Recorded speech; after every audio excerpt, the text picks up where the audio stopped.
aí pessoal, como a gente combinou em sala, esse vídeo é uma revisão do que a gente tem visto até o momento na disciplina de psicologia, para vocês que são do curso de contábeis. Então, aqui eu vou tentar fazer um apanhado geral do que a gente já aprendeu até o momento. Lá no nosso começo da nossa unidade, a gente viu o que significava a palavra psicologia. Então, não era apenas mais uma disciplina para vocês. Foi mostrado o quão importante é que essa disciplina esteja na grade de vocês enquanto curso. Porque a psicologia, literalmente, ela é o estudo da alma. Então, se a gente pegar a palavra e dividir entre o psique, que significa alma, e o logos, que significa estudo, se torna estudo da alma.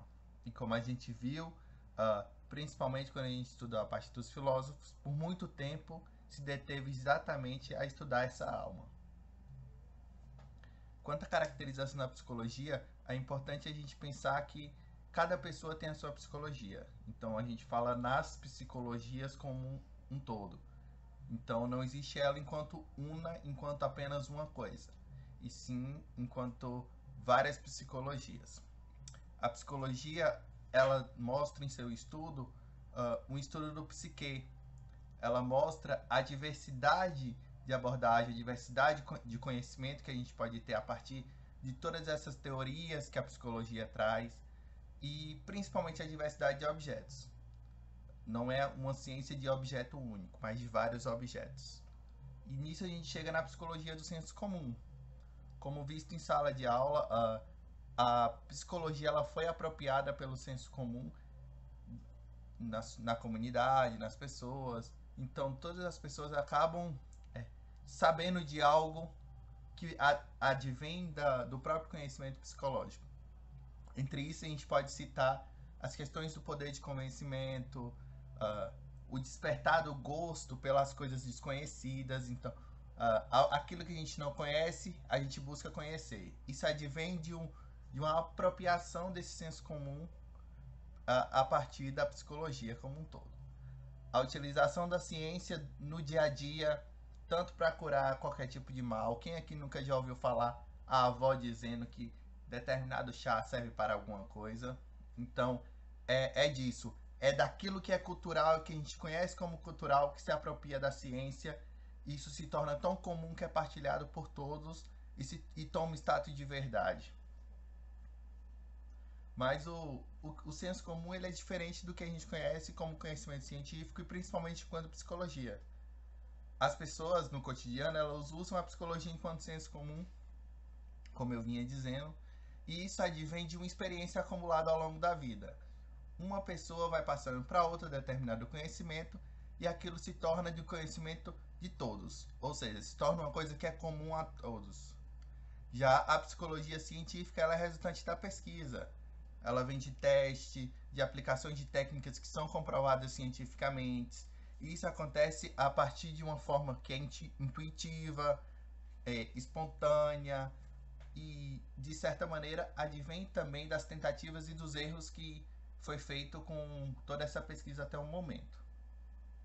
Sendo assim, a psicologia, que é uma ciência nova, que é uma ciência bebê ainda, visto que ela se forma enquanto ciência muito há pouco tempo, né? Apenas no século XIX, final do século XIX ali que ela se desenvolve. Então, muitos ainda argumentam que ela não está pronta enquanto ciência e que precisam de mais paradigmas convincentes. No entanto, o que se mostra é que a psicologia nunca será algo sem questionamento, porque é justamente isso que a faz uma ciência e uma ciência humanas, porque ela estuda os seus iguais, ela estuda os homens. É uma ciência feita por homens para homens. Dito isso, o objeto de estudo da psicologia, a gente pode afirmar com certeza que existem inúmeros, que a diversidade é tamanha. Mas entre toda essa diversidade, elas vão estar divididas de certa maneira entre os processos que são mentais e os comportamentos. A própria visão do homem na psicologia, ela é diferenciada, principalmente porque ela olha para o ser enquanto uma unidade biopsicossocial, espiritual e ecológica.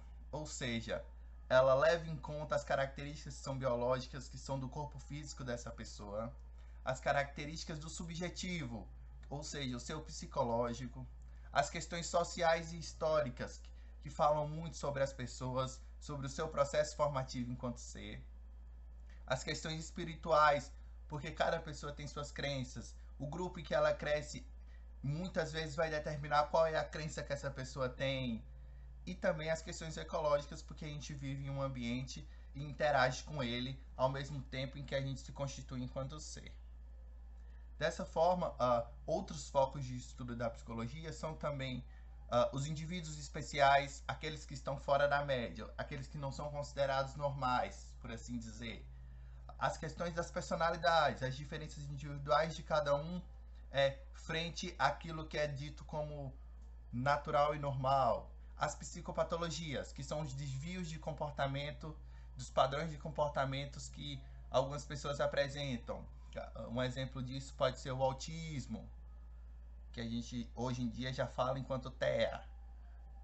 E as questões dos grupos, as dinâmicas de relacionamento e como esses grupos se interagem e se formam ao longo da sua construção.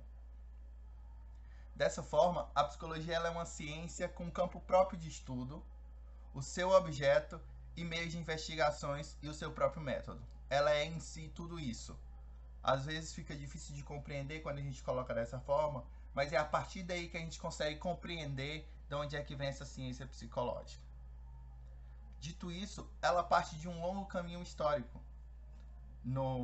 Ainda que a gente fale que ela é uma ciência nova, que ela começa no final do século XIX, ela é uma ciência que já vem se constituindo ao longo de outras áreas do conhecimento, porque ela apresenta raízes em outras áreas do conhecimento.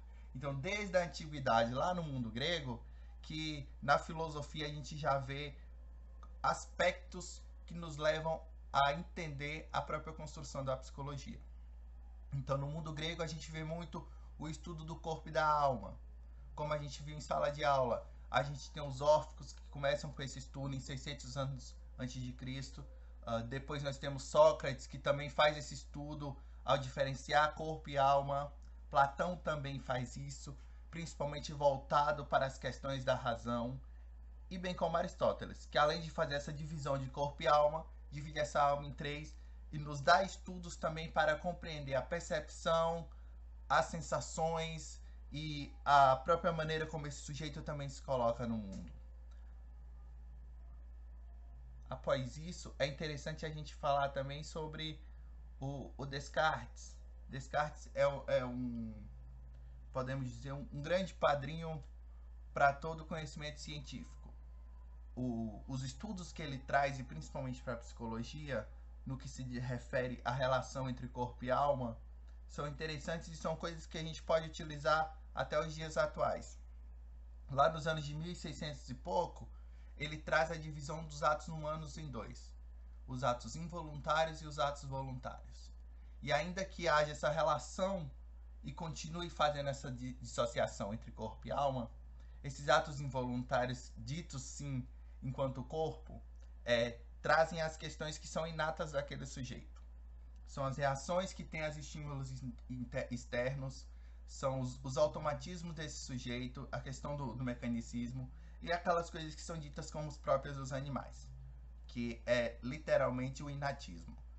E os atos voluntários são aqueles que são dirigidos pela mente, que são frutos da reflexão, da decisão e que são específicos de humano.